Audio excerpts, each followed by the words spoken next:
చదువు రానోళ్ళు వట్టిగానే మోసపోయేటోళ్ళు ఇదివరకు, కానీ ఇప్పుడు కాలం అంతా ఉల్టా అయింది. చదువుకున్న వాళ్ళే ఎక్కువ మోసపోతున్నారు ఈ సైబర్ నేరగాళ్ళ ఉచ్చులవాడి. లింకులు నొక్కొద్దు, ఓటీపీలు చెప్పొద్దు, తెలియని వాళ్ళు ఫోన్ చేస్తే అడిగినా వివరాలు ఇయ్యొద్దు అని ఎంత చెప్పినా మళ్ళా అదే సైబర్ దొంగలు వాడిని వాళ్ళకు పిట్టలు లెక్కని చిక్కుతున్నారు. ఇగో ఈ కౌంటర్లో కూర్చుండు చూడు, ఈసారి కూడా చదువుకుని మోసపోయేటోళ్ళ కేటగిరీలో ఎంటర్ అయ్యిండు లేటెస్ట్ గా. కాకపేరు కట్టా జగన్నాథవట. మహిబాద్ జిల్లా కురవి వీరభద్రస్వామి గుళ్ళే సీనియర్ అసిస్టెంట్ కొలువు ఎత్తుండట. నిన్న ఎవడో సైబర్ దొంగడు ఫోన్ చేసి, హలో మీ హెచ్డిఎఫ్సి క్రెడిట్ కార్డు మీద లిమిట్ పెంచుతున్నామండి, మీ కార్డు నెంబర్లోని చివరి 4 నెంబర్లు ఇగో ఇవి అనుకుంటా నెంబర్లు కూడా చెప్పినట. అయితే ఫోన్ చేసి నా కార్డు మీద లాస్ట్కున్న 4 నెంబర్లు చెప్పినంటే బ్యాంక్ కూడా అయి ఉంటాడని చెప్పి ఆయనతో వాడు వాట్సాప్లో పంపించిన లింకు నొక్కి ఈ యాప్ డౌన్లోడ్ చేసుకున్నట్టు. అంతేనా జగన్నాథం కాక?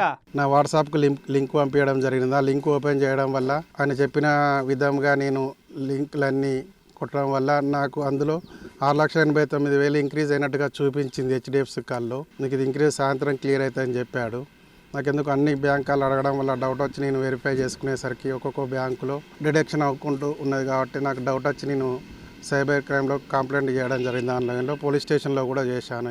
ఇక అనుమానం వచ్చి కారెట్ల పైసలు చెకింగ్ చేస్తే అన్ని కారెట్లలో కలిపి 9,60,000 రూపాయలు గీకి ఏనున్నగా గొండు కొట్టిండా సైబర్ దొంగోడు.